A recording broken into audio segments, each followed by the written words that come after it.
네, 여러분 안녕하세요. 2026년 3월 19일 오늘 목요일 아침입니다.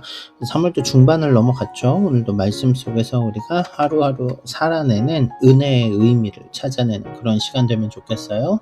오늘 마태복음 24장 15절부터 28절 종말에 대한 예수님의 메시지를 함께 살펴보면서 그 은혜를 회복하는 하루 되시기를 주님의 이름으로 축원합니다. 인생의 절망적인 순간이 꽤 있어요. 그쵸? 고난도 있고 아픔도 있고 슬픔도 있습니다. 우리 인생의 절망적인 상황들이 또 삶을 짓누를 때가 많이 있습니다. 그럼 그 끝에, 절망의 끝에 뭐가 있을까요? 절망 끝에 희망이 보이기도 하는 것 같지만 실제로는 인생의 절망의 끝에 대한 답은 단순합니다. 죽음입니다.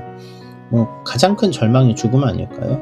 더 이상 어떠한 가능성도 어떠한 여부도 없는, 그래서 끝이라고 생각되지만 실제로 끝이 아니라 영원한 사망으로 이어지니까요. 죽음이 가장 큰 절망이라고 볼 수 있을 것 같습니다. 오늘 예수님은 종말에 대한 때에 대한 이야기를 해주세요. 물론 개인의 종말의 개념을 넘어서는 우리 세대의 종말, 온 세상의 종말에 대한 이야기지만요. 그 말씀의 메시지들을 좀 살펴보도록 하죠. 그러므로 너희가 선지자 다니엘이 말한 바 멸망에 가증한 것이 거룩한 곳에 선 것을 보거든 읽는 자는 깨달을진저. 그때 유대에 있는 자들은 산으로 도망할지어다. 지붕에 있는 자는 집 안에 있는 물건을 가지러 내려가지 말며 밭에 있는 자는 겉옷을 가지러 뒤로 돌이키지 말지어다. 종말의 급박한 상황에 대해서 얘기하거든요. 그 급박한 상황, 그래서 뭔가를 할 겨를도 없이 그냥 무조건 살아남기 위해 도망간 이러한 절망적인 상황들을 보여줍니다.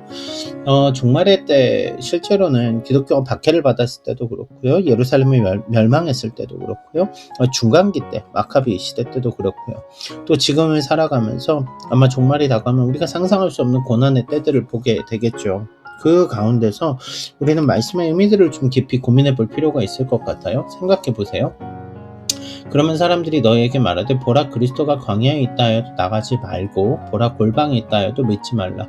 번개가 동편에서 나서 서편에 번쩍임같이 인자의 임함도 그러하리라. 주검이 있는 곳에는 독수리들이 모일 것이니라. 마지막 때 정말 힘든 게 뭐냐면 육체적 고통도 고통일 텐데 우리의 내면을 공격해오는 어떠한 거짓 소식들, 거짓 적그리스도에 대한 이야기들도 가득하다고 주님이 말씀하시죠.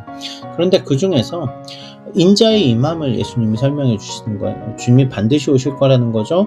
우리의 종말은 물론 종말의 현상을 보면 절망밖에 보이지 않아요. 하지만 예수님의 말씀 속에서 주님이 오실 그때를 바라보는 건 종말의 답이 소망이라는 것을 알게 해주는 것입니다. 죽음을 이기신 예수 그리스도, 그 부활의 산 소망을 우리가 가지고 있다라면 종말은 두려움의 이야기가 아니라 소망의 이야기가 되겠죠. 오늘 하루를 살아가며 우리가 말씀 가운데 우리 안에 있어야 되는 진짜 소망의 메시지는 무엇일까? 그것을 고민하고 살아가는 여러분 되셨으면 좋겠습니다. 오늘도 말씀 가운데 하나님의 은혜가 가득한 그런 하루 되시기를 주님의 이름으로 축원합니다. 감사합니다.